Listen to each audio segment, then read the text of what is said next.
Pra mim sempre foi difícil chamar o que eu escrevo de literatura, né? Porque eu aprendi na escola, como a maior parte das pessoas está aqui, que literatura com L maiúscula é essa coisa muito importante, produzida especialmente por homens brancos, a maior parte deles ricos, numa coisa heteronormativa, adultos, algo que a gente aprendeu nos nossos tantos anos de escola, né? E as coisas que eu escrevia, que eu escrevo até hoje, elas estão muito mais conectadas com a minha experiência cotidiana, com as minhas angústias, com as minhas dores, com os meus desejos, e é algo tão visceral e algumas vezes tão pouco planejado que eu tenho grande dificuldade de ler como literatura. Mas eu sei que é. Mas a minha razão ainda não está muito encontrada com o que eu sinto, mas estamos caminhando, não é mesmo? Bom, esse é o livro que eu lancei no ano passado, quando me descobri negra. Eu li um livro assim bem pequeno, com várias histórias também bem pequenas. E são relatos, né? Relatos que eu comecei a escrever num blog de forma bastante despretensiosa, assim, até como uma... Acho que pra mim era uma coisa muito rebelde escrever aquelas coisas que não necessariamente interessava a ninguém num blog.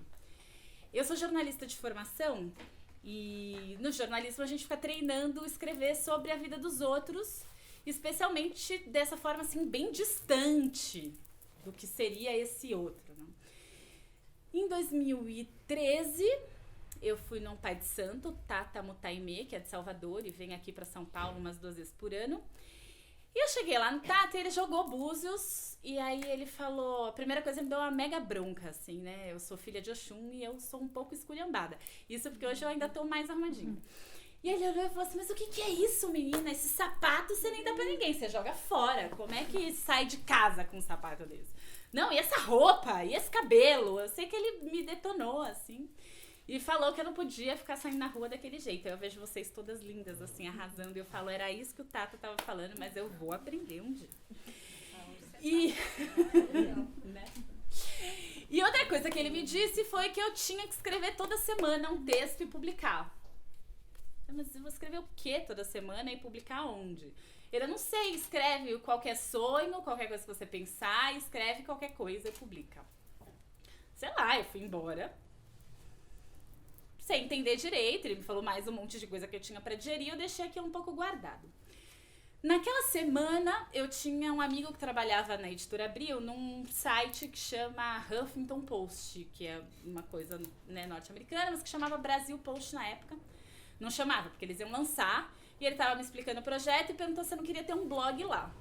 E era um blog, eles não iam me pagar nada pra escrever, vinculado à Editora Abril e um projeto internacional que faz dinheiro. Eu falei, gente, mas eu não vou escrever nisso, que coisa mais sem sentido. Aí eu lembrei do Tata, e de escrever toda semana, e que o convite veio na mesma semana. E eu falei, puxa, tá. Aí eu escrevi pra ele assim, olha, tudo bem, eu escrevo, mas eu vou escrever qualquer coisa que eu quiser, tá bom? Ele, tudo bem, o convite é esse mesmo. Eu não vou escrever sobre educação, que é o que eu costumo escrever, eu não vou fazer reportagem, eu vou escrever se eu tiver um sonho ou sobre qualquer coisa que eu quiser. Não, tudo bem, pode escrever então sobre isso. E aí, eu resolvi, tudo bem, eu ia fazer o tal do blog. Naquele período, eu ainda não dava aula na Casper Libero, que é onde eu dou aula hoje, mas eu tava fazendo uma consultoria para uma instituição de ensino grande e eu fui trabalhar de turbante. Eu fui com um turbante cor de laranja. O Fábio chegou, ele é meu amigo, desculpa. E aí eu cheguei lá com o meu turbante laranja, passei por aquelas pessoas trabalhando, não sei o que, fiz a reunião e aí no final... A gestora do projeto, que era uma pessoa ótima, ela falou, nossa, você é tão corajosa. Eu falei, mas como assim eu sou corajosa? De vir aqui com esse turbante cor de laranja. E aí aquilo me provocou, eu falei, eu entendi, agora eu quero escrever sobre isso. Eu quero escrever, que coragem é essa de eu ir trabalhar usando um turbante? Por que isso é coragem? E aí foi ótimo, porque eu cheguei em casa e escrevi. Aí tava pronto. Olha, acho que esse então é o meu primeiro texto para aquela história de blog, né? E aí eu fico um pouco com medo de ofender as pessoas, porque aquela moça lá, ela era super gente boa. Eu fiquei com medo de ser ofensiva, aí eu mandei o texto pra ela. Falei, olha só, eu escrevi esse texto, se eu publicasse, não tem seu nome da instituição, você acha que ia ser uma coisa assim ruim? Ela, não, imagina, nunca tinha pensado nisso.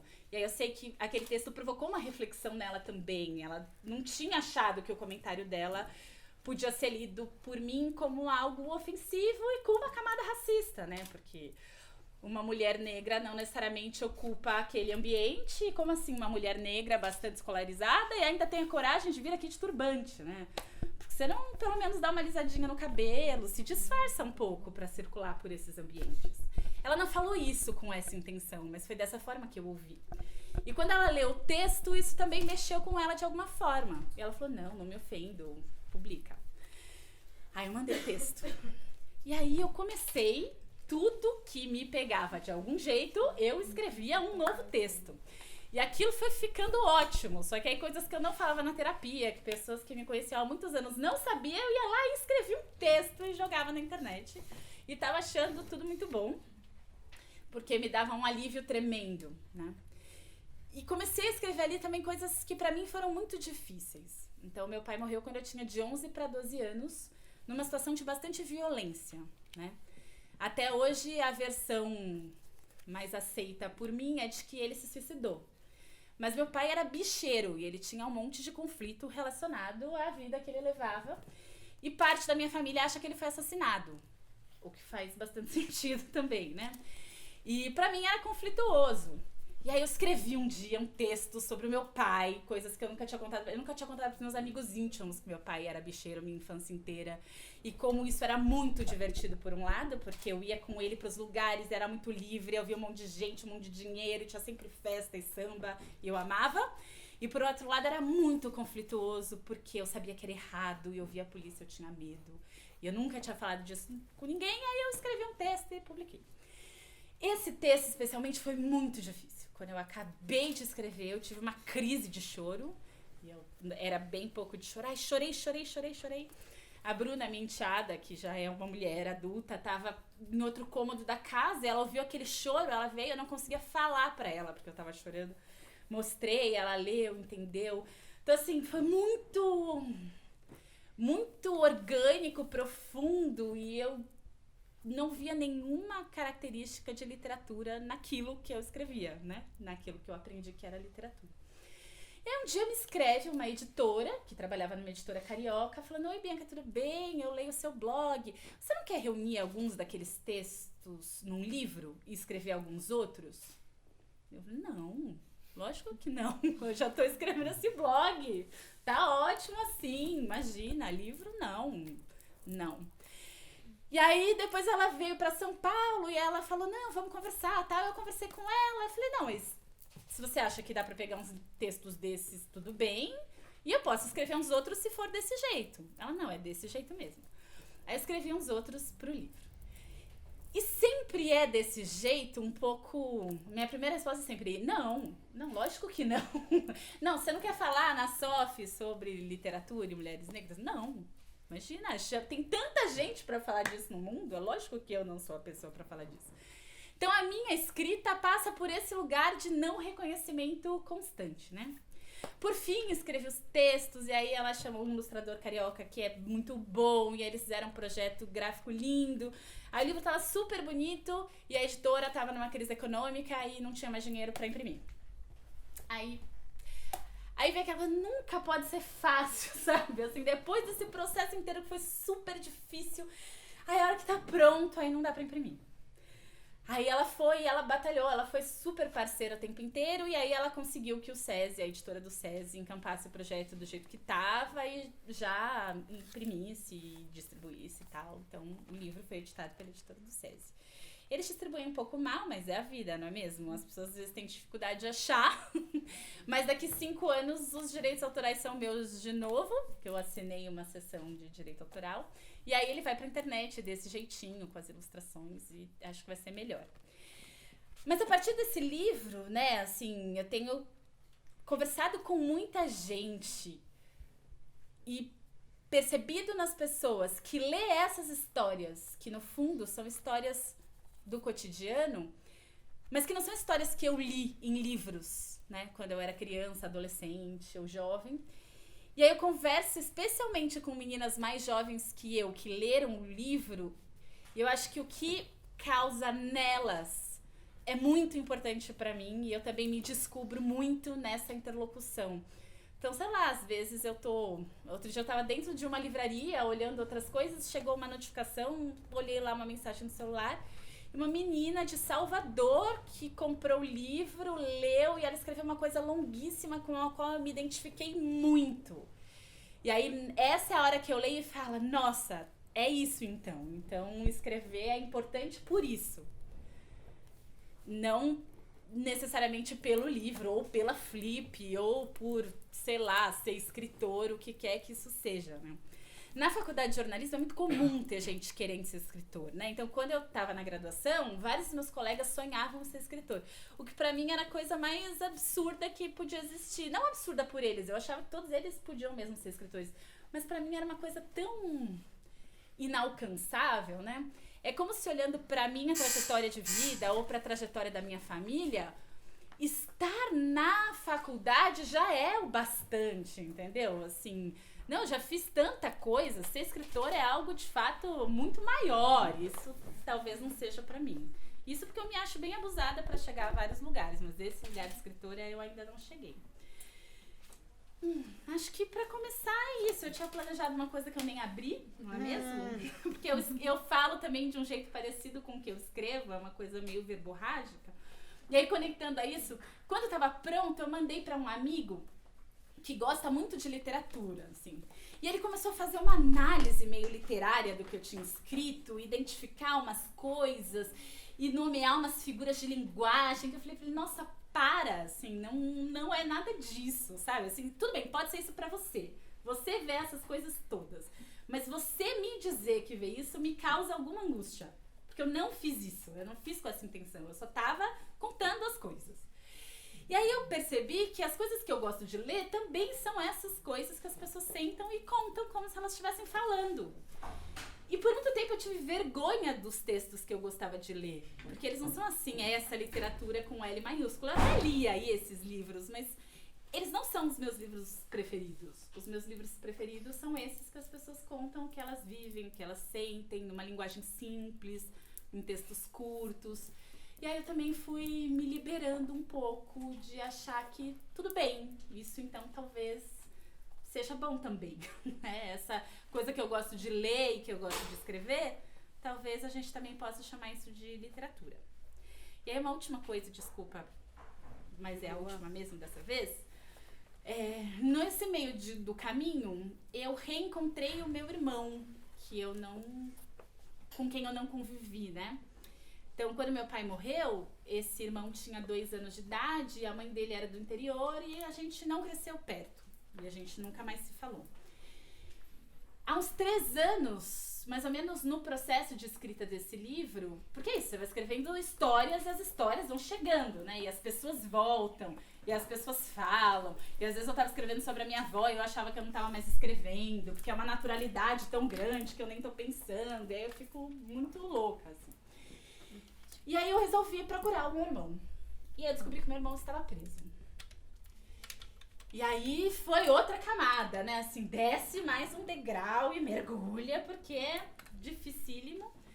Na época eu não tive coragem de procurá-lo, mas recentemente ele me procurou. Ele já saiu. Quinta-feira passada ele saiu da prisão, a gente deve se reencontrar nas próximas semanas. Mas aí quando ele estava preso, eu resolvi mandar o meu livro para ele de presente. E ele leu e a gente conversou sobre isso bastante depois. E sei lá, ele nem me contou como algo, uma novidade, ele me contou como se fosse uma coisa bem normal e banal. Ele falou, nossa, ele foi falando coisas do livro, mas isso aconteceu mesmo? Mas como foi? E a gente conversou. Aí depois de um tempo ele falou, nossa, eu gostei bastante. A gente é meio parecido, você fala assim na lata, tal. E aí ele, em algum momento, disse que foi o primeiro livro que ele leu na vida.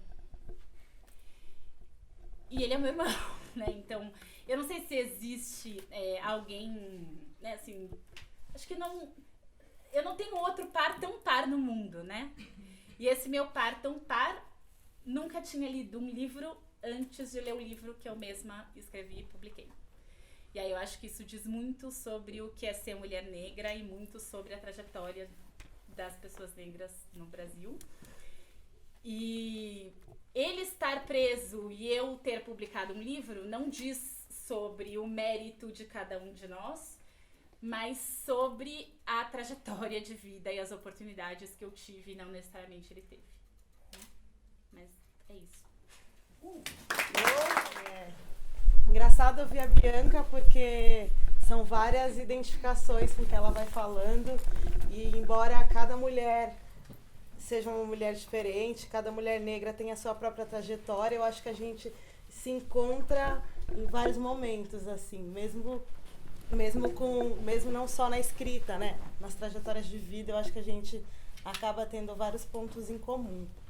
Então, depois eu quero comentar umas coisas que você falou, que também se parecem com coisas, enfim, desse meu processo. Queria começar saudando a todos vocês presentes, em especial as mulheres, mas especialmente ainda as mulheres pretas que estão aqui. Sempre que são organizados eventos com mulheres escritoras, majoritariamente a gente tem um público feminino quase que 95%, né? E isso já diz alguma coisa, porque a quem interessa essa escrita e a quem interessa ouvir sobre a trajetória de quem escreveu essa mulher aí, essa mulher negra escritora, enfim, né? Isso revela que quem está geralmente interessado nas nossas histórias e nos nossos fazeres somos nós mesmas. E isso se reflete não só aqui nesse evento, mas em vários eventos que eu tenho ido. E eu acho que isso é um processo muito fortalecedor. Chegar e ver um monte de mulher mesmo, né? Não ficar esperando, eu gostaria que tivesse um público X, homem, ou tipo, um público, vamos dizer assim, como eu sou escritora, vocês são um público classe média que está discutindo literatura. Eu fico muito feliz de estar dialogando justamente com quem eu quero dialogar, né? E que se outras pessoas estão aqui interessadas também, fico muito contente e gostaria de não deixar de pontuar isso, a importância de cada mulher que está aqui presente. Homens, obrigada também por vocês terem vindo, não odeio vocês, tá? Mas eu acho que é importante dizer isso, porque isso é recorrente em vários espaços e a gente precisa continuar se fortalecendo. Vou fazer um link direto aí com o que a Bianca falou sobre esse processo de se tornar ou de se reconhecer como alguém que escreve, seja poeta, escritora ou enfim, o nome que quiserem dar para isso, né? Quando a gente fala para um monte de gente, as pessoas veem a gente falando nos lugares ou lá no Facebook, tá participando do evento tal, tipo, tá bombando. E, na verdade, existe um processo, né, por trás de tudo isso, assim. Eu me lembro que eu era uma menina tímida, e ainda sou tímida, e quando ia apresentar seminários na escola, eu gaguejava, né. Então, isso me marca também, né, e pensar que hoje eu posso estar falando com um monte de gente que, de alguma maneira, consegui desobstruir essa coisa de falar em público, de encarar pessoas, de falar com segurança, coisas que são tão caras e tão difíceis para a maioria de nós mulheres, que durante muito tempo somos silenciadas, né? Então, esse meu estado atual, ele é parte de um processo e de um processo disparado pela própria ideia de escrever e poder falar a partir desse trabalho, né? Eu sempre fui muito falante em roda com as amigas, ou para dar opinião sobre política, ou para discutir com as pessoas, porque eu sou meio provocadora, então eu estou sempre gerando alguma discussão e pronta para o embate. Mas essa coisa de falar em público não é meu lugar, que eu me sinto mais à vontade, que eu estou aqui falando e é super natural e nossa, que legal. Óbvio, tem sido cada vez melhor, mas isso não é o meu natural, assim, não é a minha vocação, acredito. E aí queria dividir um pouco isso com vocês, né, de quanto tem sido importante para mim falar e viver tudo isso e poder partilhar isso com vocês. Eu começo a rascunhar, o que, se é que eu posso chamar de literatura hoje, mas eu rascunhei, eu fazia rap quando eu tinha 16 anos. Eu e minhas 4 amigas tinham um grupo de rap feminino, porque há 15 anos atrás as mulheres no hip hop já tinham essa questão de que eram invisibilizadas e etc. A gente só não usava esses nomes, mas a gente sabia que tinha um monte de cara fazendo rap e quase não tinha mulheres fazendo rap, né? A gente encontrava aí a Dinadi, tinha a Rúbia do RPW, tinha a Shariline, deixa eu ver outras mulheres que serviram. Tinha a Nina Brown, que também dançava e também cantava em alguns momentos. E tinha a Cris do SNJ, que foram mulheres referência para mim. E aí eu comecei a escrever junto com as minhas amigas no bairro onde eu moro até hoje, que é o Jardim Ibirapuera. Então, naquele primeiro momento, essa foi a minha primeira experiência de escrita, né? Rap, ritmo e poesia, mas que eu ainda não entendia como um fazer literário. Eu entendia, é rap, rima, vamos lá, vamos colocar em cima da base e vamos cantar. Mas isso foi na adolescência, e aí as demandas da vida adulta foram chegando, então uma casou, outra engravidou e etc. E a gente meio que desmantelou o grupo. E eu nunca mais olhei para isso de escrever como uma possibilidade, porque eu achava que eu escrevia rap e ponto, né? Ainda que eu continuasse anotando pensamentos, algumas coisas, mas sempre nesse lugar de anotações, nunca pensado também como algo literário, enfim. E aí, dos 16 aos 19 eu cantei, e quando eu fiz 23 anos eu entrei na universidade, e aí por conta da universidade comecei a trabalhar numa ONG no meu bairro, e por conta de começar a trabalhar numa ONG no meu bairro, eu conheci um movimento cultural que existe na minha quebrada, né? Eu moro no Jardim Ibirapuera, Zona Sul, fica na região do Jardim São Luís, e que tem um diálogo grande com o Jardim Ângela, Capão Redondo, Campo Limpo, que é um polo de resistência cultural na cidade de São Paulo, né? E faço parte, né? Acho que costumo dizer que eu sou cria desse movimento de saraus, né? A gente tem um monte de saraus espalhado pela cidade inteira hoje. E eu comecei a frequentar o sarau da Cooperifa, depois comecei a frequentar o sarau do Binho, que são saraus reconhecidos na cidade de São Paulo e não só na cidade, em outros lugares também. E aí comecei a ver aquele monte de gente normal, gente comum, gente trabalhadora, recitando, né?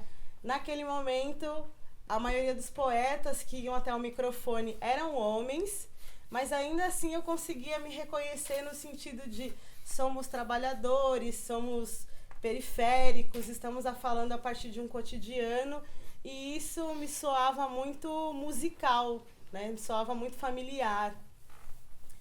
E eu ouvi as pessoas declamando durante muito tempo, sem pensar na possibilidade de escrever, porque por mais que eu tivesse entendido que naquele momento a escrita não era algo só do cânone, né? Que pessoas comuns também escreviam e que eram poetas, eu ainda não conseguia me reconhecer e pensar que eu ia escrever. Então, eu fiz, e acho que foi bom, durante muito tempo ouvir, porque eu acho que ouvir é um exercício fundamental, né? Então, eu ouvi muitas pessoas. Então, eu conheci, há 9 anos atrás, então eu conheci Sérgio Vaz, Alan da Rosa, nomes que são fortes hoje dentro da literatura periférica, né? E bebi bastante dessa fonte, desse ouvir, desse escutar. E aí eu acho que foi entrando aos poucos para mim essa ideia da figura feminina, né? Cadê as mulheres? E comecei a observar, porque é tudo tão naturalizado que juro que eu não percebia inicialmente que só iam homens lá. Eu achava que as pessoas iam lá porque queriam ir. Não tinha conseguido fazer ainda essa divisão, né, de onde estão as mulheres. As mulheres estavam todas lá, mas elas estavam aplaudindo, né? E geralmente esse é um lugar super confortável pra gente, né? O lugar onde a gente assiste e onde a gente aplaude, porque pensar em ser protagonista não é algo simples, né? E nem sei se é algo desejado também por todas as pessoas, né? Porque quem disse que o anonimato também é ruim? Senão a gente cria essa ideia de que ser estrela é o lugar onde todo mundo quer chegar, e eu acho que não é bem por aí.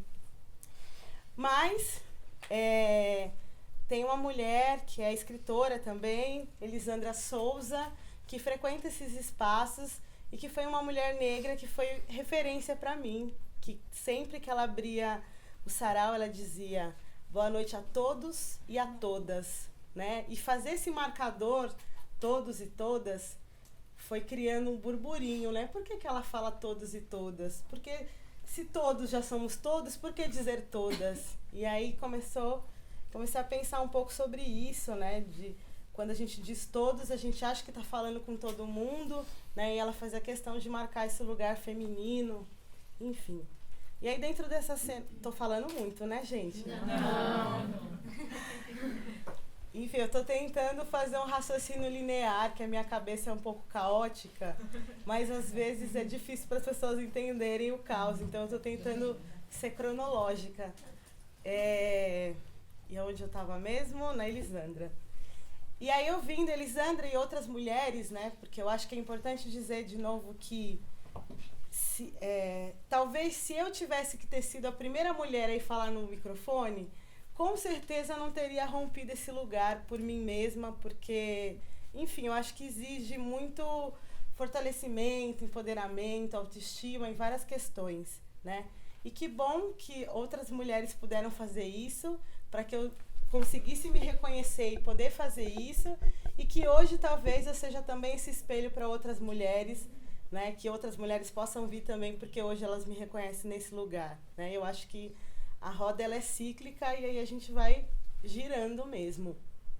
E um dia eu fui num sarau e um cara falou assim: vocês mulheres vêm sempre aqui, mas vocês nunca falam nada, e eu queria propor que no próximo sarau vocês falassem alguma coisa. E eu me senti tão ofendida com uma provocação de um homem dizendo: vocês vêm aqui, mas vocês nunca falam nada, né?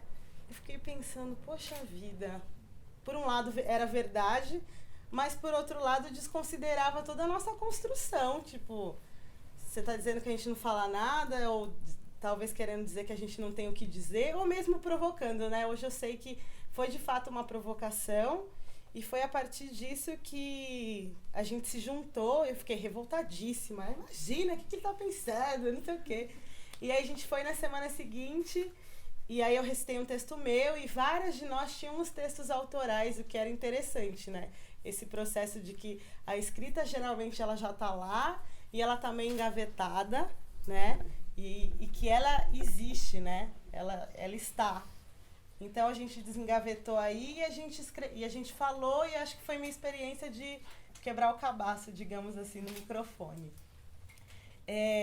A minha primeira experiência de escrita mesmo enquanto poeta, eu acho que foi interessante porque um rapaz recitou uma poesia falando sobre uma moça, como se fosse assim, ele narrava na poesia dele uma dança de samba rock, ele com aquela mulher, e aí ele foi falando e eu ia dançando, achando que aquela mulher era eu, e eu falava, meu Deus do céu.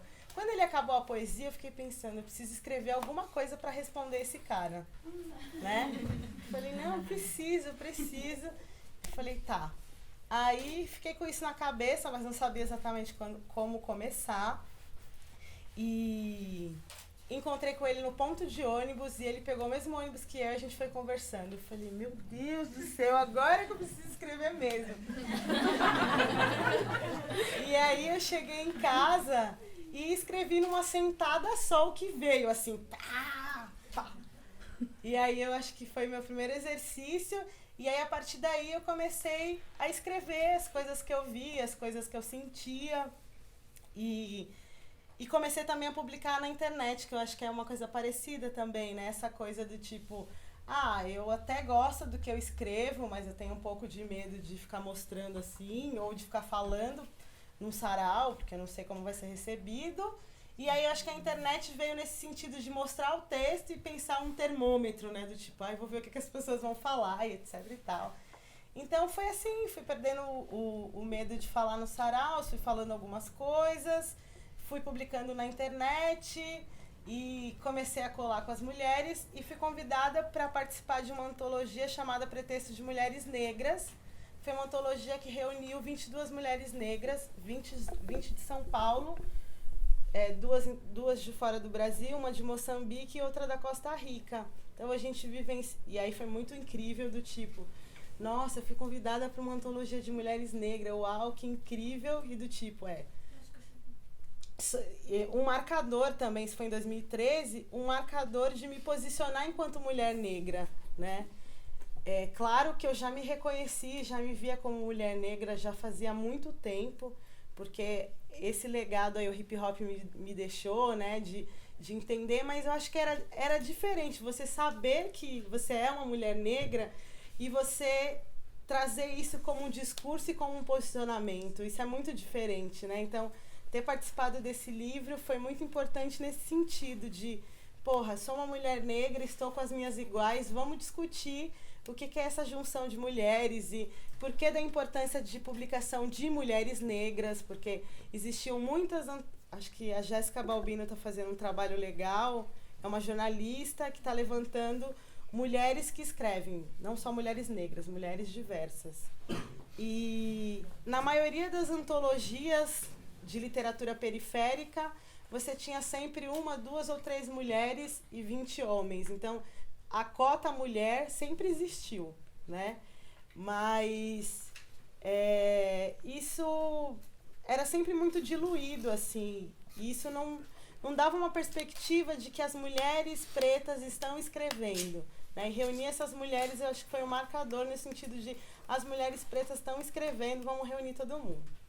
Passado isso, eu acho que a minha publicação no Pretexto de Mulheres Negras teve um impacto em relação aos textos, as devolutivas que as pessoas iam trazendo, a identificação com a escrita.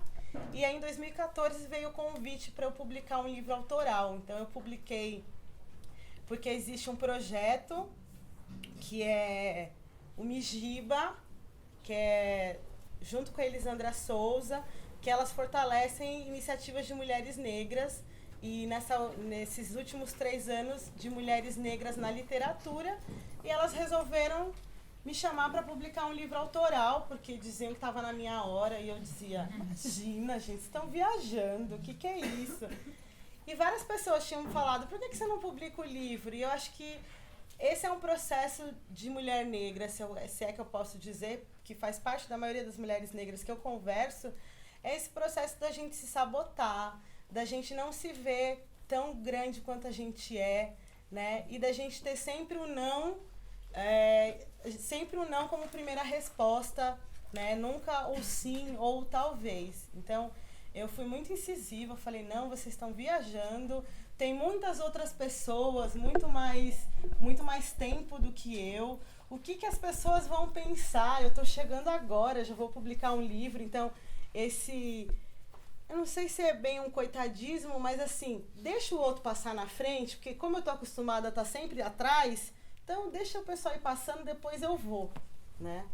E acho que foi muito importante o apoio e incentivo delas, porque no dia que a gente foi se reunir, que eu já tinha dito não, e elas falaram, não, mas vamos se reunir. Aí eu cheguei e disse, eu cheguei com vários argumentos, gente, eu não vou aceitar por causa disso, daquilo, outro. E elas foram falando, esse argumento não, esse não, esse não, esse não, já era, cadê? Trouxe os textos? E aí que tá, né? Eu tinha separado os textos e tal. Eu falei, não, eu trouxe, mas eu não acho que tá bom, não sei o quê. Ele falou, tá bom, a gente vai ler, depois a gente liga. Ele falou, então tá, beleza, vamos mandar o projeto. E aí, quando a gente mandou o projeto e o projeto foi aprovado, eu fiquei muito feliz e ao mesmo tempo com um medo gigante, porque elas falam, quantos livros você acha que a gente deve fazer? Eu falei, bom, contando com os meus amigos, né, o pessoal da escola, minha família, acho que uns 150, 200 livros seria legal, né? E aí a gente acabou fazendo uma tiragem de 1000 que esgotou super rápido, assim. Então, como é importante que eu penso que se não fosse elas pegarem na minha mão, talvez as coisas não teriam acontecido como aconteceram, né? Então, eu sempre lembro do lema da Marcha das Mulheres Negras do ano passado, que como vivência foi um marco para mim, que é uma sobe e puxa a outra. E aí eu não estou falando de uma sobe no sentido exatamente financeiro, mas de oportunidade, de estar junto, de segurar na mão, né? E puxar mesmo. E eu acho que foi muito isso que aconteceu no meu processo, né? Nesse meu processo de me tornar escritora. Hoje eu me vejo e falo que sou escritora e poeta, porque eu acho que é demarcar um lugar político, né? Eu acho que é importante para que outras mulheres negras possam pensar que elas também podem ser escritora, elas ouvirem uma mulher negra dizendo eu sou escritora. Porque quem vai legitimar o que a gente faz somos nós mesmas, né? Eu acho que existem outras mulheres que legitimam o que a gente faz, isso é muito importante, mas a gente se legitimar, porque no fundo, a gente sabe que o que a gente faz é bom, a gente tem um cuidado, sabe? Não é feito de qualquer jeito. Essa ideia de que a gente faz as coisas de qualquer jeito não é verdade. A gente tem um cuidado para pensar e fazer as coisas. E quem dá legitimidade para o que a gente somos nós mesmas, sabe? E hoje eu não fico esperando uma legitimidade que venha do outro, que venha da academia, que venha desse saber que está estabelecido, né? Eu, de fato, não estou esperando essa legitimidade, assim. E eu acho que onde eu vou, quando eu dialogo com as mulheres, quando eu estou dentro das escolas públicas, fazendo sarau ou discussões, bate-papo, é esse público que também me legitima e que eu resolvo seguir adiante. Então, óbvio que eu vivenciei esse processo de negação, de não sou poeta, não sou escritora, mas hoje eu assumi isso. E isso não quer dizer que eu sou melhor ou que eu sou pior. Isso quer dizer simplesmente que eu sou, né? E eu acho que isso é uma tomada de decisão importante, assim, para as coisas que eu quero e penso em fazer. Aí, dialogando, para encerrar essa primeira parte, que eu blá-blá-blei muito também, eu queria falar disso que a Bianca trouxe, que é essa ausência de referência de mulheres negras na escrita, né? Essa ausência de referência dada pela escola, mas também, se a gente for nas livrarias, se você não for alguém que já está interessado em mulheres negras e procurando isso, você não vai achar isso com tanta facilidade. Então, existe todo um sistema que vai dificultar a gente chegar nessas mulheres, né? E aí eu acho que, por ser fruto desse movimento literário contemporâneo e que hoje a gente tem um número de mulheres muito significativos escrevendo poesia, escrevendo contos e escrevendo uma série de coisas, eu tenho que dizer que eu andei aprendendo muito, assim, foi um processo que eu tive que fazer, que é não achar que as coisas começaram em mim ou numa geração atrás. Acho que existem diversas gerações atrás que deixaram um legado e olhar para ele é fundamental para construir também essa minha identidade de mulher negra, essa minha identidade de escritora negra, né? E eu acho que é importante trazer nomes aqui, né? Importante falar. Óbvio que eu não vou falar sobre a obra delas e acho que muitos de vocês devem conhecer, mas aí a gente tem aí a nossa avó da literatura aí, que é a Carolina Maria de Jesus, né? E acho que nas palestras que eu fui da Conceição Evaristo, a Conceição Evaristo fala muito da Carolina Maria de Jesus e do papel que ela teve, né, no tempo que ela viveu, assim, e de todas as contrariedades que todo mundo fala, mas Carolina era uma catadora de lixo, etc e tal. Carolina era genial, né? Eu acho que às vezes a gente tem isso quando a gente vai falar das mulheres negras, a gente tem que contar toda a história trágica para poder dizer que ela foi uma escritora. Ela era genial, assim. Dentro das adversidades dela, ela era alguém brilhante, assim, né? E ela nunca teve dúvida sobre se ela era escritora ou não, né? E olhando pra trás, eu falo, porra, cara, eu li a Maria de Jesus, cara, morava numa favela, catadora de papel, e um monte de outra que tinha um filho de cada pai, todas essas coisas que acontecem na minha vida, na vida de um monte de mulher, e se via assim como alguém, se via como escritora, e falo, porra, e a gente achando que tá arrasando, sabe? Tipo, não, olha essa mulher, sabe? Que genial, assim. E aí a gente tem feito muitos encontros entre as poetas, assim, então eu tenho dialogado muito com a Raquel Almeida, que é uma escritora negra sensacional, de uma sensibilidade muito linda, assim, na escrita. Acho que cabe falar da Mel Duarte, da Luz Ribeiro, que são mulheres aí que estão nas batalhas poéticas, nos slams, Mariana Félix, um monte de mulher incrível que escreve poesia. Você também, que escreve maravilhosamente bem, que eu posso falar diretamente. Gosto muito do que você escreve. E eu tenho que olhar para essas pessoas, né, que estão escrevendo e produzindo. Tenho que olhar para Miriam Alves, que tem sido assim uma escola para mim, assim, poder conviver com ela. Recentemente a gente foi visitar uma escritora chamada Geni Guimarães, que é uma escritora que mora no interior de São Paulo, que ganhou o prêmio Jabuti, que ganhou um monte de prêmio, que foi para a Alemanha, que foi para um monte de lugar, e hoje praticamente esquecida, assim, poucas pessoas se recordam do nome da Geni. Ela tem diversos livros, inclusive ela está preparando um livro para ser publicado, acho que ainda esse ano ou ano que vem, espero que saia. E a Conceição Evaristo, que eu acho que é a nossa mãe da literatura, nossa mesmo, assim, de olhar e falar, cara, tenho muito para aprender com essa mulher, pensando que ela fala sobre a escrevivência, né? E isso é muito mágico, e quando eu falo, eu não reconheço que eu escrevo como literatura, porque a gente não está dialogando com essa literatura estabelecida. E o que a gente pode falar? A gente pode falar a partir da nossa própria história, né? A gente pode falar a partir da nossa própria história. E eu acho que a escrita de mulheres negras, ela tem muito esse viés, né? A gente falando sobre a nossa própria história, que é o que a gente tem de mais legítimo e de mais precioso, porque muitas vezes a gente não consegue alcançar bens e lugares e etc. E o que a gente tem é a nossa própria história para contar, e é o que a gente tem de mais rico, né? Então, eu tenho procurado olhar para tudo isso, enfim, para dar continuidade aí na minha escrita, para inspirar outras mulheres.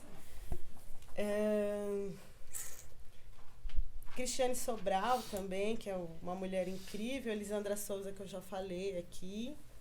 E acho que para encerrar, inicialmente, né? Falei coisa pra caramba. Acho que é isso, assim. Acho que hoje eu vejo um caminho por onde trilhar. E para quem nunca viu diretamente, eu não tinha uma coisa estabelecida. Eu quero ser escritora, mas eu também não queria ser nada, assim. Eu entrei em 7 cursos universitários, não me formei em nada até hoje, assim. Fiquei nessa pira do que eu quero ser na vida. E acho que a escrita me deu um prumo do tipo, se você não sabe para onde vai, a escrita vai te levando para um caminho. Então, eu acho que eu tô indo por esse caminho, assim, e tenho sido muito feliz com ele, assim, das coisas que já consegui construir, dos diálogos que eu já consegui estabelecer com as mulheres negras, e acho que a gente tem muito que aprender umas com as outras, assim, e é isso que eu queria dizer.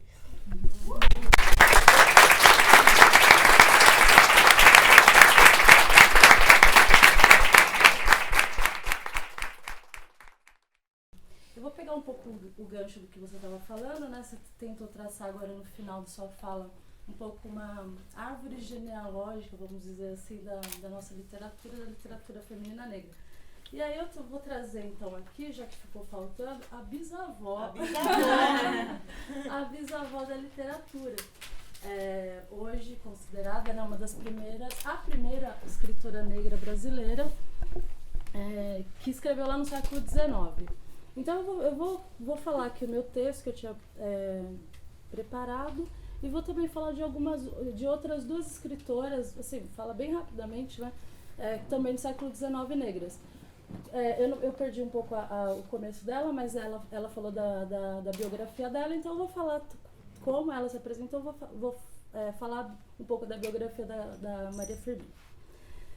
Bom, Maria Firmina dos Reis nasceu em 11 de outubro de 1825 em São Luís do Maranhão, faleceu em Guimarães, Maranhão, em 11 de novembro de 1917. Sabe-se que é fruto de uma relação oficiosa, ou seja, é filha natural de Leonor Filipa dos Reis e registrada oficialmente por João Pedro Estevão ou Esteves. Aos 5 anos, passa a morar na vila de São José dos Guimarães, também no Maranhão, com uma tia materna, sua irmã, uma prima, e com essa tia vive grande parte da vida.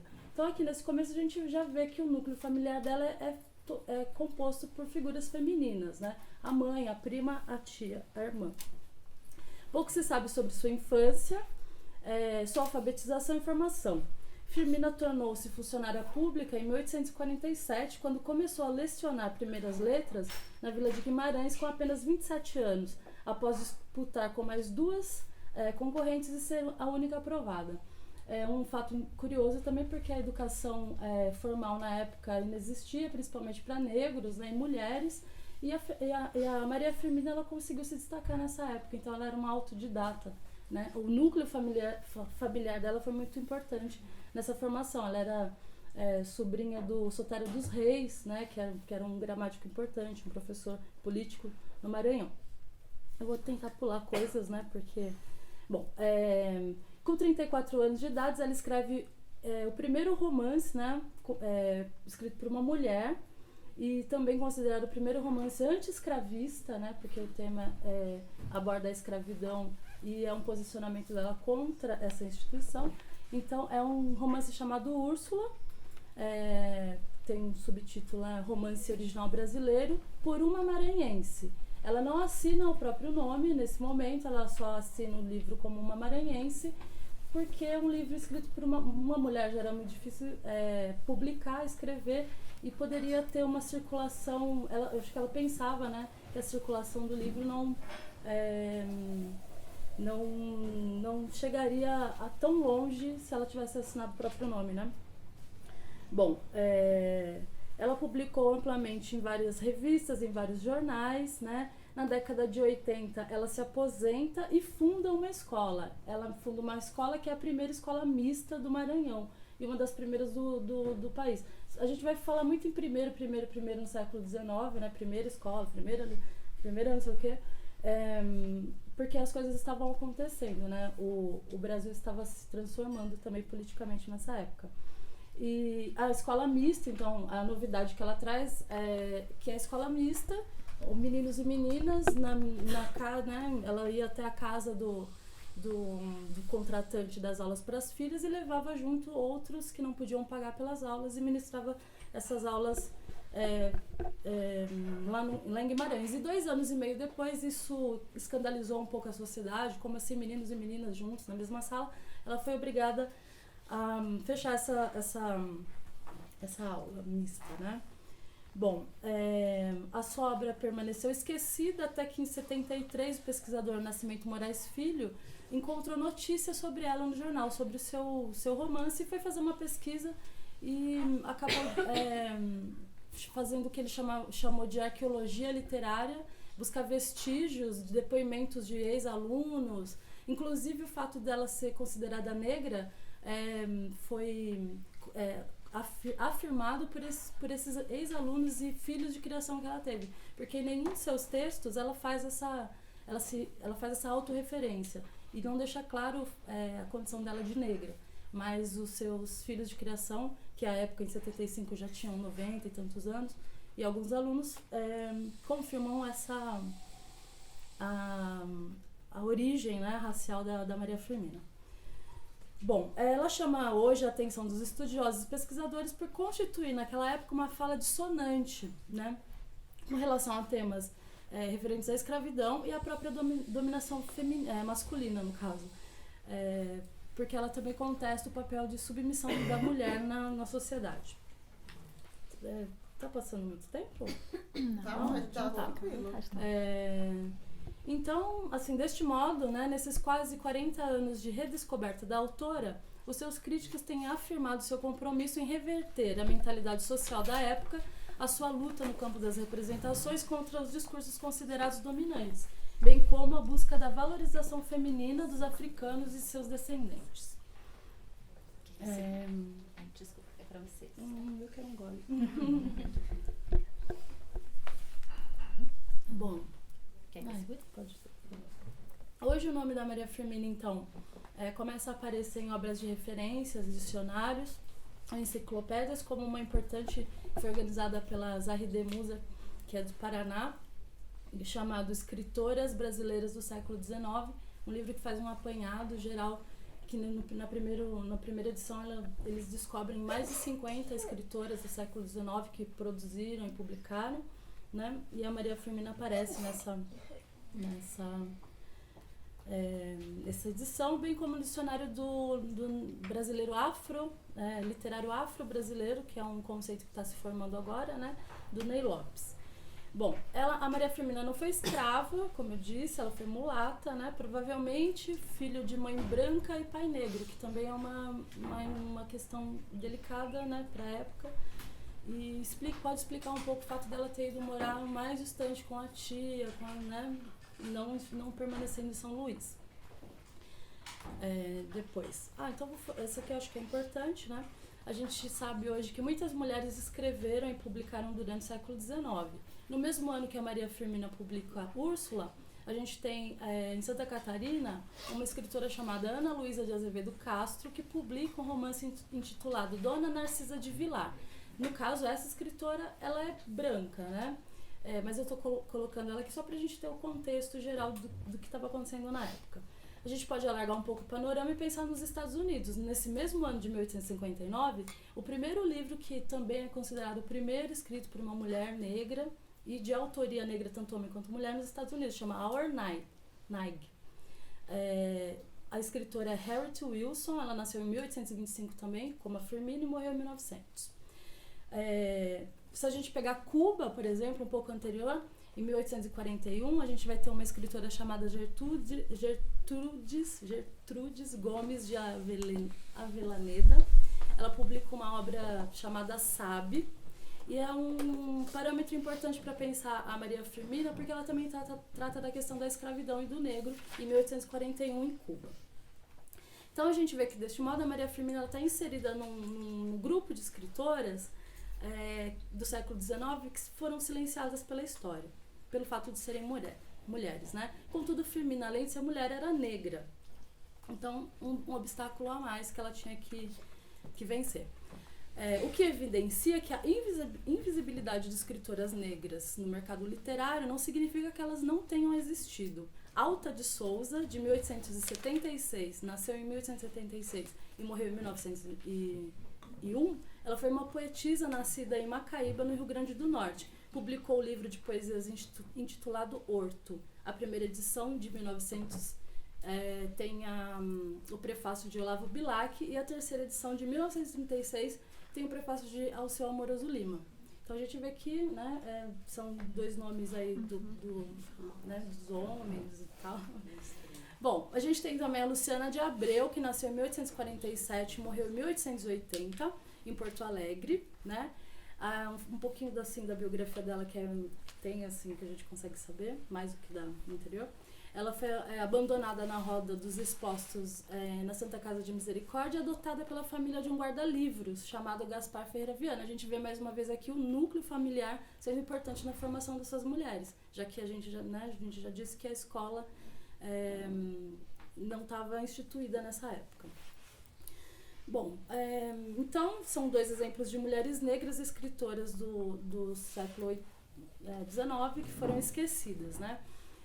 Eu vou terminar aqui então só lendo o primeiro anúncio que sai no jornal da época sobre o romance da Maria Firmina, para fechar, tá? Então, um romance brasileiro por uma maranhense, é o título do anúncio. Um volume em preço de R$2.000. Esta obra, digna de ser lida não só pela singeleza e elegância com que é escrita, como por ser a estreia de uma talentosa maranhense. Merece toda a proteção pública para animar a sua modesta autora, a fim de continuar a dar-nos provas de seu belo talento. Foi isso que eu preparei.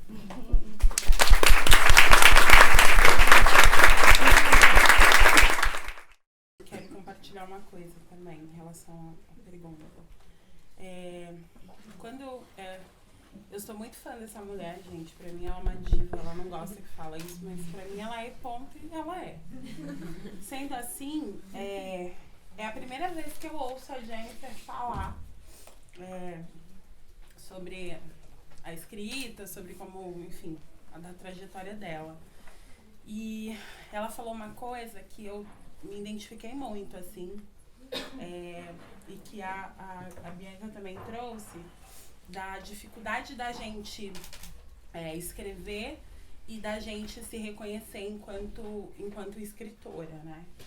A Elisandra Souza, uma vez que logo quando eu comecei, enfim, a acompanhar mulheres negras na literatura, ela falou isso numa fala dela. Ela trouxe uma vez que é muito difícil a gente tem um processo que é muito nosso de ficar se sabotando e tem uma dificuldade muito grande de se reconhecer enquanto escritora. E que é muito difícil a gente falar isso e a gente bancar isso com os olhares e com, de alguma forma, a aprovação do outro diante das nossas escritas.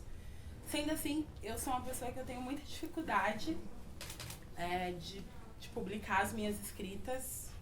Eu não publico, mas eu escrevo muito. E aí, quando você falou sobre que você leu algo que uma pessoa escreveu e aí falava de um samba e você viu aquilo e você ficou com muita vontade de responder, eu queria compartilhar que eu comecei a escrever depois que eu li um livro de um poeta, homem, e que falava muito sobre as mulheres. Era um livro de poesias, tal, eróticas, tinha muitas poesias eróticas, e eu queria responder aquilo também. E foi um dos primeiros livros que eu li de poesia periférica, e eu me via ali, mas eu me via de uma forma, ao mesmo tempo que eu me via contemplada de uma forma que me coloca num papel de uma mulher que é uma mulher desejada, sendo uma mulher negra, me incomodava muito o fato de que, enfim, eu nem reconhecia ao certo o que era o machismo, mas aquilo me incomodava muito. E aí eu comecei a responder de uma forma muito agressiva, no sentido de, tipo, que olhar é esse que você tem pra mim, que só me coloca num olhar de despertar desejo, sabe? Eu sou muito mais do que isso. E pra mim, eu acho que foi muito importante ouvir isso de você, que pra mim é uma diva, e que... Tô começando a acreditar. E que eu precisava, eu comecei a perceber que eu precisava de referências de mulheres negras que escrevessem. Mas como todo o processo da mulher negra, de se tornar uma mulher negra, se reconhecer enquanto uma mulher negra, é um processo que não é simples, porque o tempo inteiro estão nos sabotando em tudo, então a gente está o tempo inteiro tentando se autoafirmar pra gente, que a gente escreve, que a gente faz poesia, que a gente canta, que a gente... E aí, até hoje eu tenho essa dificuldade que é muito grande de publicitar as coisas que eu escrevo. Então, assim, eu vou muito em saraus, mas eu só falei poesias minhas em 3 saraus, até hoje. E eu sempre recebi, tipo, muitos gritos, né? Então acho que é legal. Mas assim... Mas eu fico morrendo de vergonha, tremendo, né, Manu? Sabe? E eu acho que um dia isso vai, enfim, vai ir, assim. Mas eu só queria dizer que queria agradecer por existir Jennifer Nascimento e por dizer que eu precisava encontrar uma mulher que eu conseguisse me reconhecer, para eu conseguir pensar mais até sobre a minha escrita, né? E você, pra mim, é uma mulher assim, e eu acho que é importante eu falar isso aqui pra você, porque não só porque eu te acho diva, mas porque eu acho que a sua escrita faz com que eu me reconheça e que eu pense sobre a minha escrita, e o quanto que foi importante eu pensar, e eu tenho pensado muito, não em publicitar as minhas poesias, que eu ainda tenho uma dificuldade, mas o quanto que, de alguma forma, eu tenho pensado sobre que eu sou uma escritora. Então é isso. Uau. Gratidão.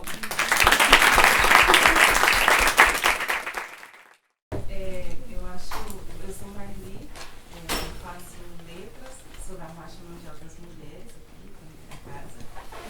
E assim, para mim é um momento muito especial porque eu estou numa fase de conclusão do meu curso, né, que eu faço letras na Unifesp em Guarulhos. E aí eu tenho pensado muito o que eu posso fazer no sentido também de contribuir, né, para essa discussão em relação a nossas questões, né, como mulheres negras, porque a gente sabe, de uma maneira geral, primeiro, nosso acesso à universidade é um problema, a educação é um problema gravíssimo. Segundo, para a gente discutir qualquer coisa em relação ao negro ou à mulher, não existe nas universidades, né? Então, para nós é um desafio e alguns professores têm também me desafiado no sentido... Por exemplo, a gente discute muito, estuda muito o que vem de fora, né? Toda a história grega, toda a história polar que, às vezes, assim, tudo bem para você conhecer bem, mas não vai ter nenhum impacto na sua vida no dia a dia, né?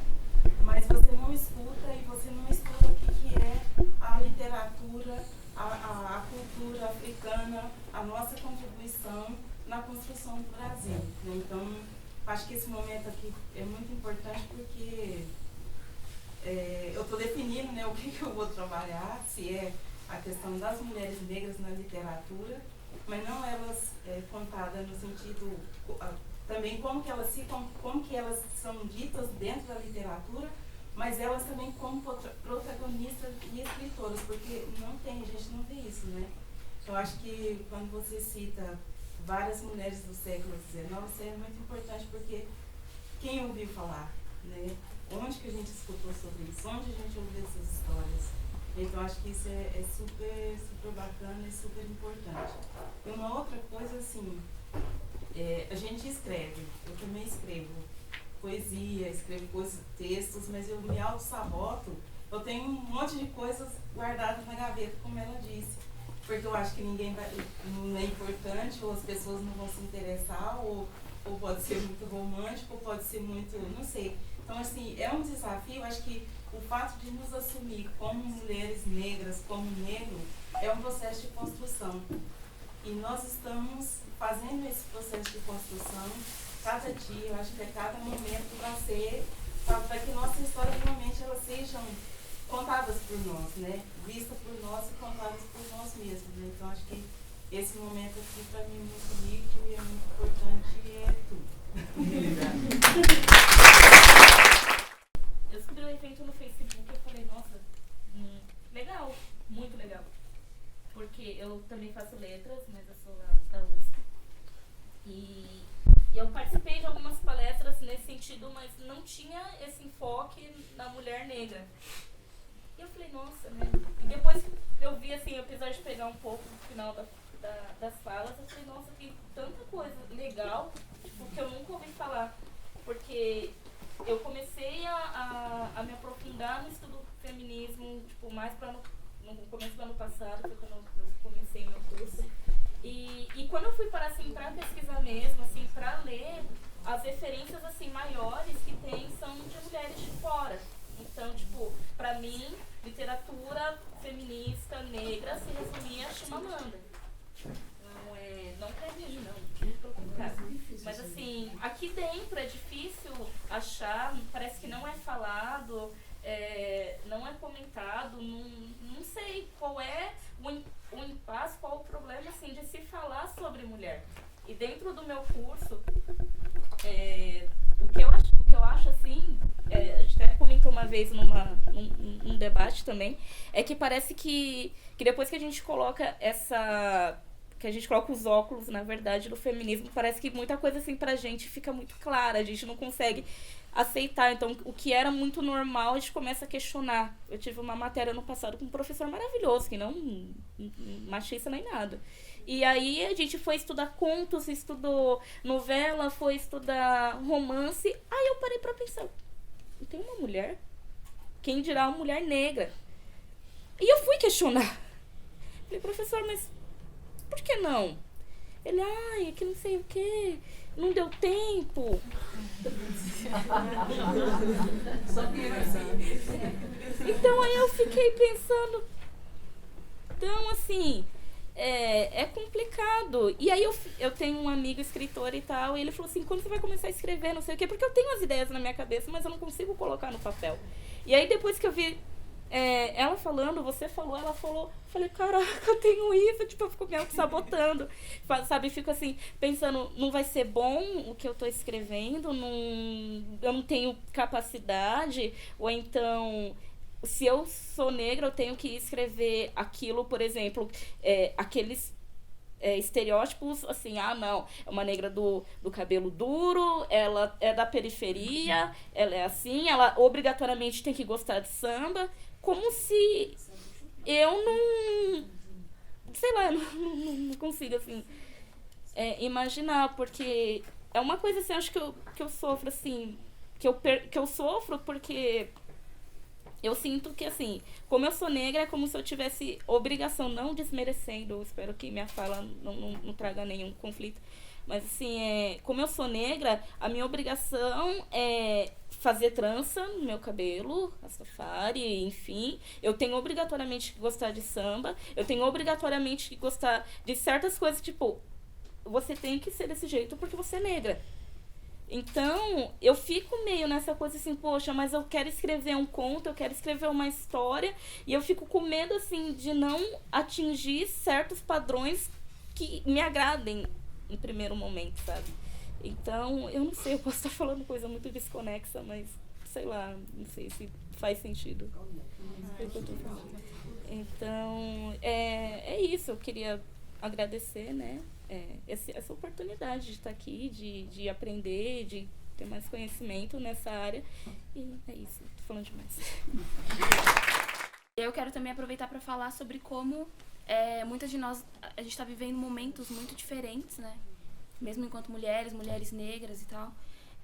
E aí eu quero destacar principalmente essa questão da importância que a internet tem nesse nosso processo de empoderamento para nós que somos meninas negras que estamos crescendo já em uma geração completamente diferente, assim, tipo, no sentido de uma busca de empoderamento e de um acesso um pouco maior a, tipo, beleza, existem mulheres que estão mais próximas de mim e com quem eu posso trocar uma ideia e ter como referência. A questão de ter referências, ter mulheres negras como referências para meninas negras, nós sabemos o quão importante é, né?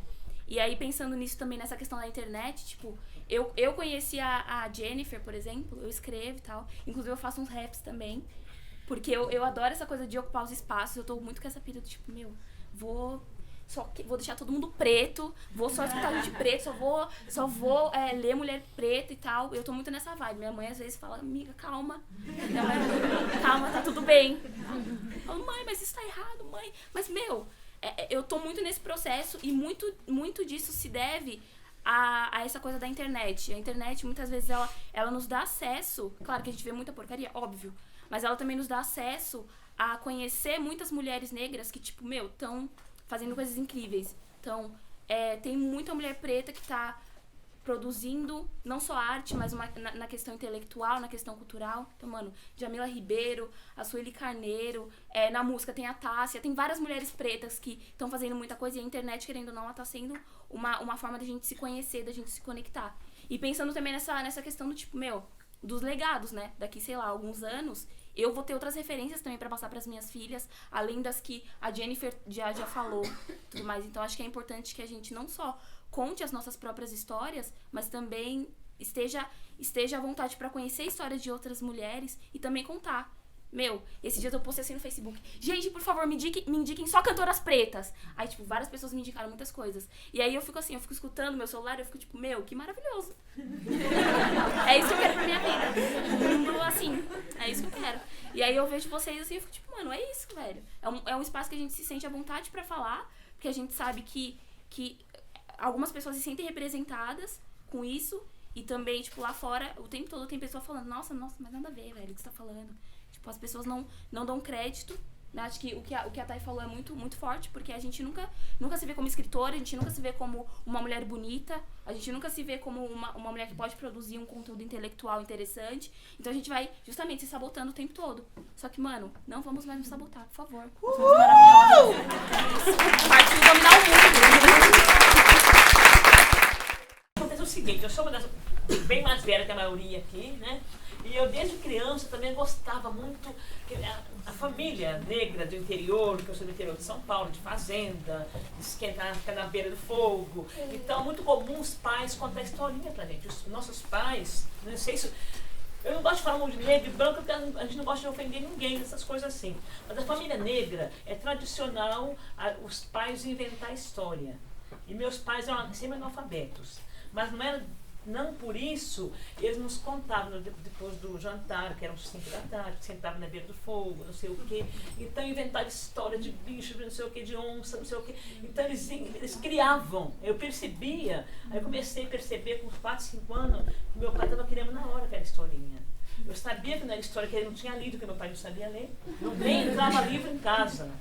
E na minha casa, na casa do interior, aquela época, anos 60, 70, não se entrava livro na casa de pobre. Nem rádio tinha em casa, nem televisão, nem nada, mas eles criavam. Então as crianças do interior, eu também, eu achava que era muito criativa. Hoje eu vendo. Eu também comecei a contar historinhas também. Eu tinha uma vontade de escrever minhas historinhas, mas eu não sabia, não tinha nem lápis em casa, não tinha nada disso. Então eu tinha uma irmã que era mais velha, que ela ia para a escola, a Luísa, e então eu admirava que a minha irmã já achava que ela era moça. Ela tinha 12 anos, eu tinha 4, 5 anos. Então, para mim, a minha irmã era uma rainha, era tudo, que ela ia para a escola. Eu fazia a mãe para ir para a escola também. Então, quando minha mãe aquele tempo fazia compra, e entrava jornal, às vezes, em casa, papel, alguma coisinha. Então, qualquer papel que eu via, eu fingia que estava lendo, eu ficava fingindo que estava lendo. Aí eu escrevia no chão assim, limpava o chão e copiava as letras para minha irmã me ensinar o que está escrito aqui. E minha irmã, que tinha mais velha, ela começou a me ensinar. Então, quando eu tinha 5, 6 anos, eu sabia um pouco a ler já. A minha irmã que me ensinava. Então, puxa, mas aí a história é longa, estou resumindo. A gente era muito pobre, meu pai faleceu, eu tinha 6 anos, e nós fomos para morar na cidade. E quando eu tinha 8 anos, eu que procurei escola para entrar na escola.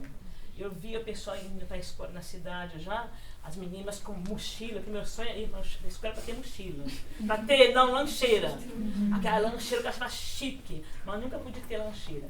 As meninas ricas, naquele tempo no interior não tinha escola particular, era todo mundo junto. Era filho de fazendeiro, com filho de doméstico, todo mundo era junto. Então, imagina só no interior, isso acontecia nas escolas, né? Onde a maioria era italiana, que morava lá, e negro, italiano, japonês era o mínimo. Então tinha muito racismo e tal. Mas meu sonho, eu queria ir para a escola, não era para aprender a ler também, mas para ter lancheira, cor de rosa. Aí então eu era muito danada na escola, eu aprendi a ler muito rápido. E a professora sempre me põe de castigo, me põe lá atrás, na última, eu gostava de conversar. Então eu era menina muito danada, durante a aula, eu inventava historinha para as meninas, eu contava história. Eu ia lá para o campo da sala de castigo, virada para a parede, para mim a maior surpresa da minha vida, eu não poder olhar para as minhas amigas, ficava com a cara para a parede, quando não ajoelharam em cima do grão de milho, no interior. Então a gente, resumia assim, então eu também tenho muita coisa escrita também. Então eu fiz jornalismo também. E quando eu tinha uns 9, 10 anos, 12, eu escrevia historinhas, mas se perdeu no tempo. E hoje também eu continuo escrevendo, né? E esses dias a gente está criando um grupo com a Marli, umas meninas, de mulheres negras da marcha, né? Então nós estamos assim, eu estou resgatando, foi nos colocado para nós escrever nossa mini história da gente, historinha da nossa vida. Eu consegui escrever, eu consegui reescrever, né? Então eu fico assim pensando, imagina as meninas que são mais novas, eu tenho mais de 50 anos, eu tenho, né? Vocês estão dando parabéns, que vocês têm outra, como ela falou, uma outra vivência. Tem a internet hoje, vocês podem escrever, não sei o quê. Então, eu fui a vida inteira sabotada de não poder escrever. Imagina, você vai escrever, minha mãe põe de castigo, não vai escrever coisa nenhuma, não vai ler, não sei o quê. Então, eu lembro que eu era muito muito curiosa, danada. Eu tinha irmãos também em casa. E homem, tinha revistinha de homem, escondido embaixo do colchão, eu ia ali ler escondido. Aí eu li, o primeiro livro que eu li, escondidíssimo, nos anos 70, meio de 70, foi Teresa Batista Cansada de Guerra. Era um livro pornográfico na época, eu li super escondido. Eu pedi para um amigo meu, que era maior no colégio, pegar na biblioteca, que a gente não podia pegar. E eu li, achei assim, nossa, era tudo. E hoje, quem for ler aquele livro, do Jorge Amado, é água com açúcar, né? Na época, eu tinha que ler super escondido, embaixo da mangueira, não sei o quê.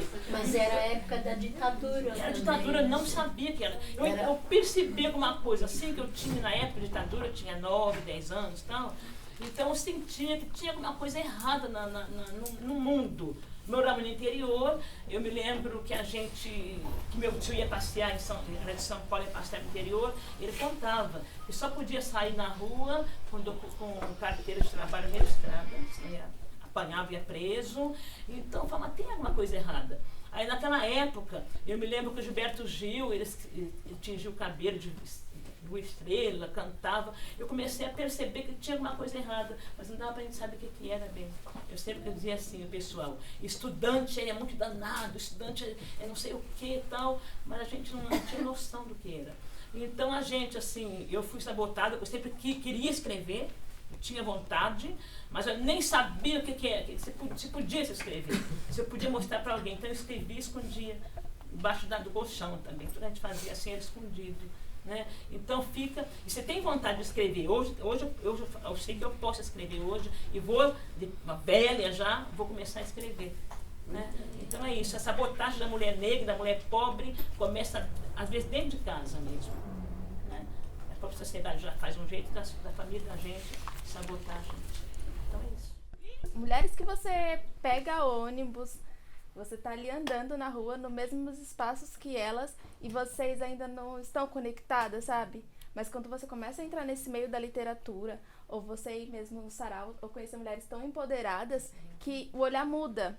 Parece algo mágico a conexão que existe, sabe? E é muito bom conversar com essas pessoas e ser entendidas e caminhar junto. E como ela falou da marcha das mulheres negras, a fala que era uma sobe e puxa a outra, é muito legal quando você vê uma amiga que ainda não conseguiu desconstruir, você conversa com ela e vai ver, tipo, a mudança que essa pessoa tem. E chega um momento que ela fala pra você como ela tá se sentindo, sabe? É tudo tão louco, é tudo tão mágico, que eu ainda olho pra isso e falo, tipo, meu Deus, quanta mulher linda eu tenho do meu lado, sabe? Quanta mulher empoderada. Eu acho isso demais. Eu não escrevo, mas é muito gratificante estar aqui e estar ouvindo, foi por isso que eu vim. Eu sou de Cuiabá, Mato Grosso, e vim aqui para São Paulo esse ano porque eu faço cursinho pré-vestibular de medicina. Meu sonho é fazer medicina na Unifesp.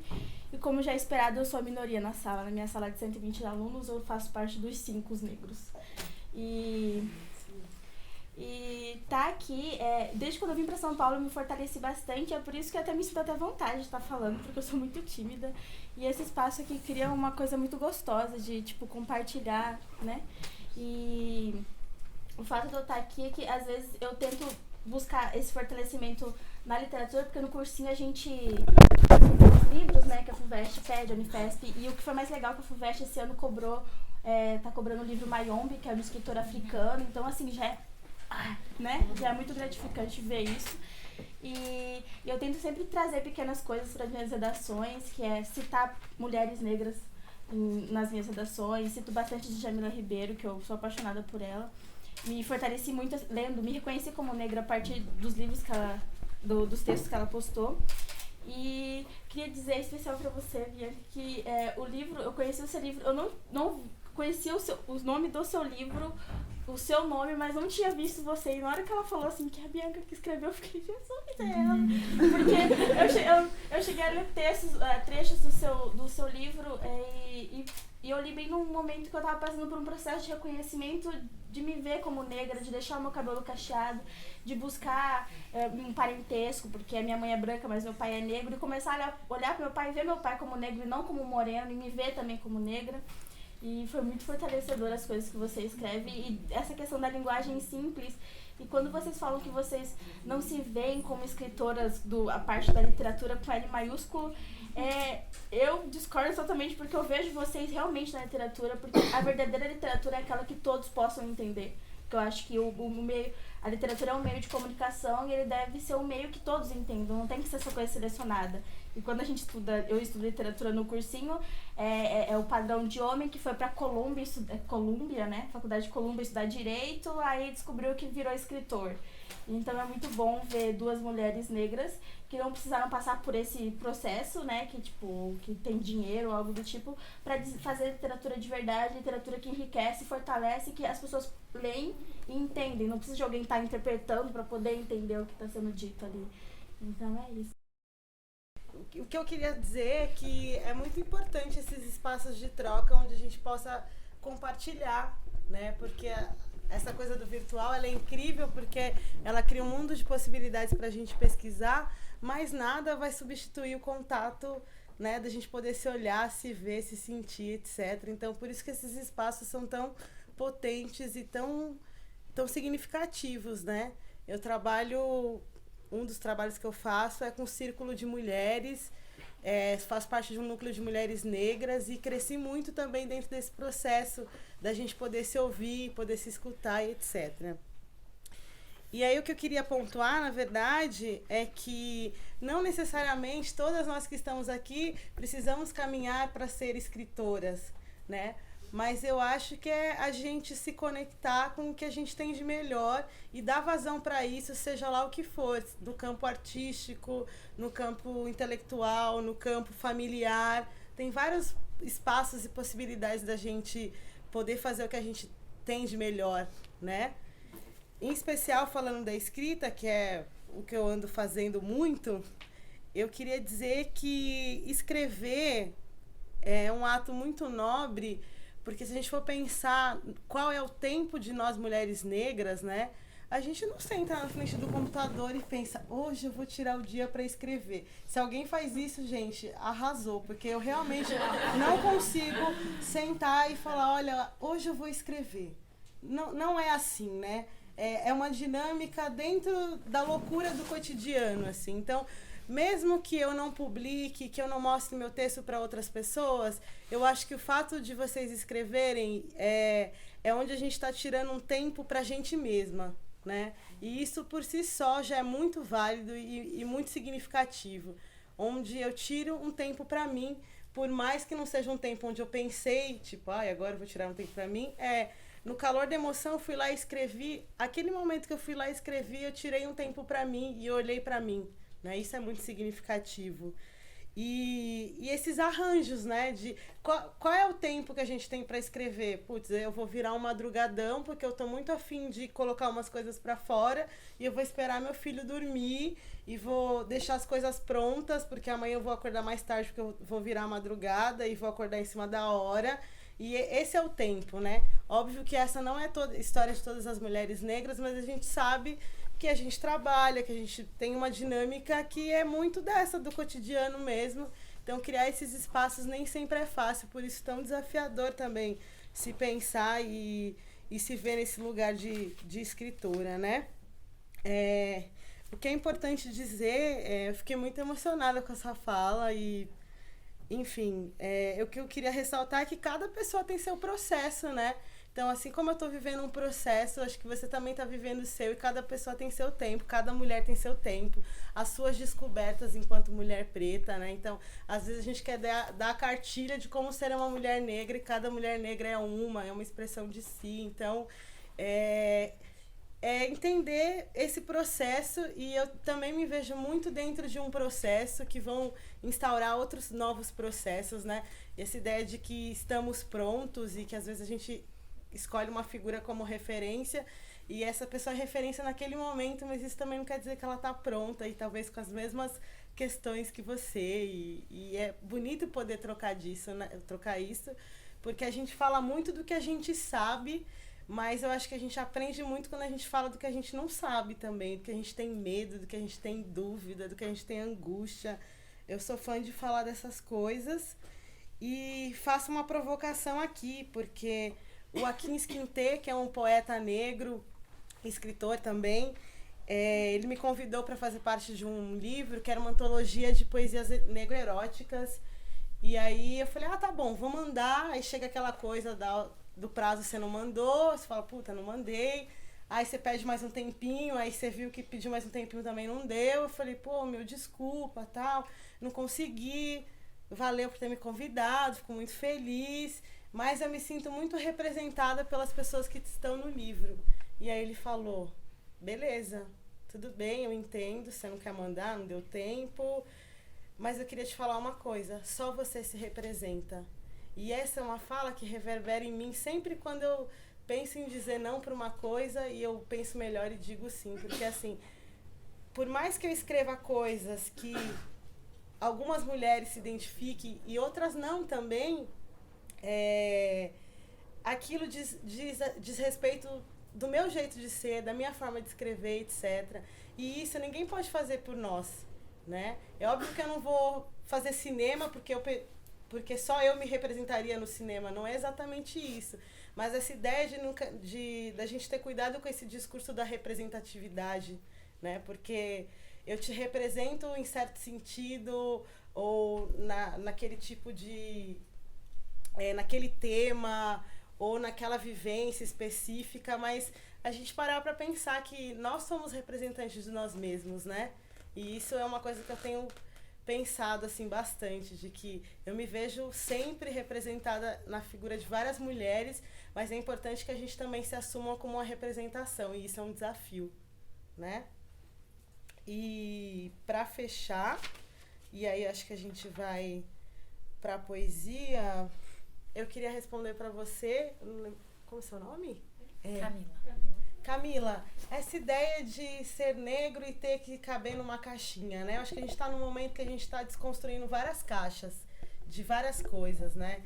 Então, se eu sou uma mulher negra e eu quero escrever ficção científica, cara, eu vou escrever, né? Eu acho que durante algum tempo a literatura negra, ela passou, sim, por um processo de colocar alguns marcadores, né? Então, a gente tinha a coisa da cultura mesmo, nossa cultura africana, do culto aos orixás, da nossa religiosidade, de elementos muito fortes que apareciam dentro da literatura, e parecia que, para você escrever literatura negra, você tinha que evocar aqueles símbolos, né? Aqueles signos do negro, do resgate do ser negro, né? Essa coisa de África, que é tão linda, e que, quando eu me vi escrevendo, eu também pensei, poxa, mas eu não sei falar dessas coisas. Só que eu também não queria me pintar para parecer com alguém. Então é importante a gente olhar pra gente, para as coisas que de fato dialogam com a gente, porque as nossas marcas como mulher negra, elas vão aparecer no texto, mesmo se eu não escrever que eu sou negra, como você falou do exemplo da Maria Firmina. Falar de amor, né? Eu falo muito de amor nas minhas poesias. Por quê? Porque a gente tem umas lacunas afetivas como mulher negra. Então, eu falar de amor, porra, isso também tá dizendo que é importante falar disso na vida de nós, mulheres negras. Então, existem várias formas da gente se colocar num texto e não necessariamente seguir signos e padrões e etc e tal. Eu tô falando muito da minha vivência, porque eu não sou da área de letras, nunca estudei essas coisas, então, assim, são achismos mesmo, e desculpa se eu tô viajando, assim, porque às vezes eu viajo também. E aí, para fechar, eu queria agradecer muito, muito, muito, muito esse espaço de troca com vocês, de poder ser ouvida e trazer uma experiência de uma escritora uruguaia que publicou em 1945, o nome dela é Virginia Brinde Salas. Ela é uma escritora totalmente esquecida também no país dela. Uma mulher negra fez um resgate da biografia dessa escritora, poeta, e muitas pessoas ainda hoje atribuem o texto dela ao marido, dizendo que ela publicou os livros, mas na verdade quem escrevia era o marido dela. E aí eu fico pensando quanta violência a gente foi e é submetida, né? Você pensar que uma mulher publica um livro, escreve, e por conta dela ser brilhante, vão dizer que não foi ela que escreveu, né? Quanto isso é duro, quanto isso é cruel. E eu acho que as nossas coisas são importantes, seja elas quais forem, todas as nossas coisas são importantes. E isso é um mantra que eu repito para mim quase todos os dias, para que eu também confie nisso e ande e caminhe a partir dessa certeza de que as nossas coisas são importantes. Então, a poesia que eu vou ler hoje, ela chama Desensinamentos e ela é um misto dessas experiências de mulher negra, minha e de outras mulheres que eu ouvi. Chama Desensinamentos. Estão a moldar os nossos pensamentos, a roubar a nossa autoestima. Nos ensinaram a andar cabisbaixo, corpos curvados encaram o chão, como se olhar o céu ou o fronte não fosse algo permitido para nós, negras, lavadeiras, cozinheiras, professoras, balconistas, cabeleireiras e universitárias como nós. Nos ensinaram que somos feias. As capas das revistas não nos querem. Os garotos na escola não nos querem. Os cargos executivos não nos querem. Os maridos não nos querem. Repare bem no que dizem. Está tudo assim, desproporcional.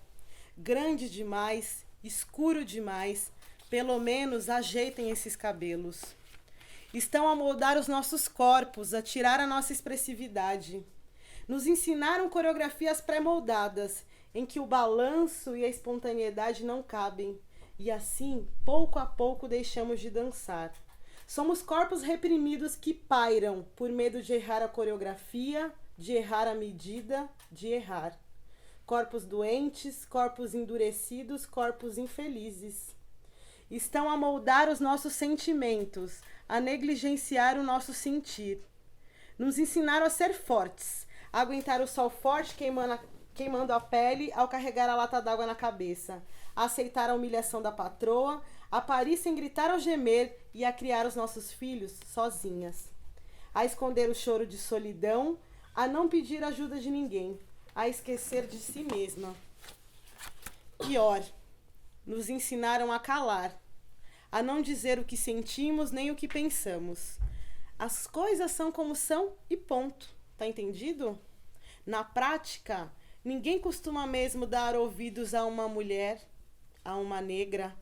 Que diferença faz o que você disser? Quantas vezes adiantou falar? Eles sempre dirão: você fica tão bonitinha assim, calada? Aprender a calar antes que te calem. Então um dia, outras mulheres negras das mesmas fileiras que nós nos ensinaram que tudo que tínhamos aprendido era uma grande farsa. Foi quando aprendemos a lutar. Lutemos sempre.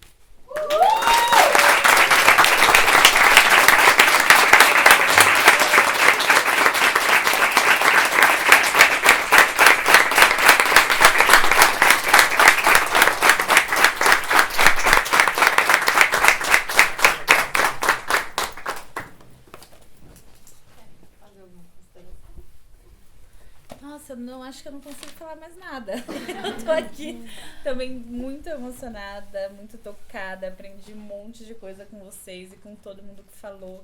E é impressionante como a gente vai se reconhecendo ao ouvir, né? E aí você ouve, você pensa, nossa, eu também, nossa, né? E é um espelho, né? E a gente vai aprendendo muito sobre todas nós, olhando para esse espelho quando a gente vê o que a gente tem de igual e também as nossas diferenças. E eu queria muito ler também o que vocês escrevem, então, por favor, publiquem, divulguem, etc. É difícil, mas a gente consegue, né? E é importante. Você não vai ler nada? Posso ler uma coisa assim, mas puxa. Professor, eu posso só fazer um comentário? Por favor. Eu não consigo entender, depois dessa leitura, como vocês conseguem abrir a boca e falar que vocês não são escritoras. E, assim, isso serve pra todos, tá? Pra todas aqui. Porque, assim, vocês são fantásticas todas, mesmo não conhecendo a história de vida de vocês e o que vocês escrevem. Mas, assim, no fundo, nós sabemos do que somos capazes. Mas, infelizmente, nós ficamos o tempo inteiro dizendo que não somos porque pensamos no que o outro vai pensar sobre o que escrevemos e o que fazemos e sobre nossa história. Então, todos nós, cada um de nós, lá no fundo, sabemos o quanto somos capazes e o que somos. Então parem, por favor, façam esse exercício de falar assim, eu não sou capaz, eu não vou conseguir, eu não posso aceitar esse convite, porque nós podemos sim. E já passou do tempo, tipo, da gente aprender a se afirmar e não negar. Eu acho que isso serve para todos e para todas, né? Todas que estão aqui, todas as mulheres, sendo negras ou não, porque ser mulher é tudo, gente. E passou do tempo da gente parar de ficar se colocando lá embaixo. E isso a gente veio discutindo também, né? Sobre algumas vivências que tivemos na nossa vida que a gente achava que não era capaz. E, tipo, chegou o momento que falaram assim, você é capaz. Mas precisou a gente ouvir de outras pessoas dizerem isso, pra gente entender que somos. No fundo, sabemos, mas a gente tem que começar a afirmar isso, porque isso é uma verdade. E é isso.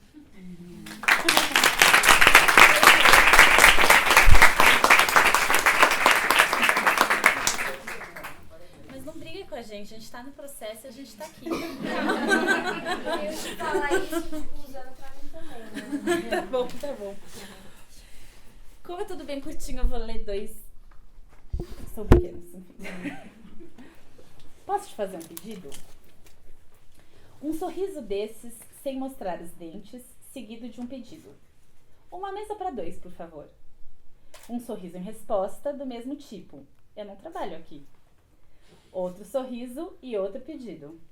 Você pode levar uma água até aquela mesa, por favor? A resposta, sem sorriso. Eu não trabalho aqui. O terceiro sorriso em menos de 5 minutos com outro pedido. Eu preciso de um cardápio.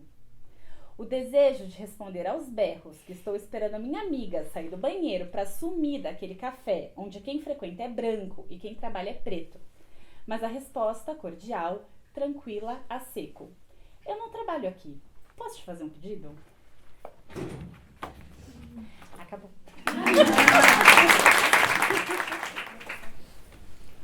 Eu queria agradecer também, mais uma vez, dizer também que aprendi bastante. E vou levar bastante energia para terminar meu trabalho que eu preciso entregar. Entrega daqui uns dias.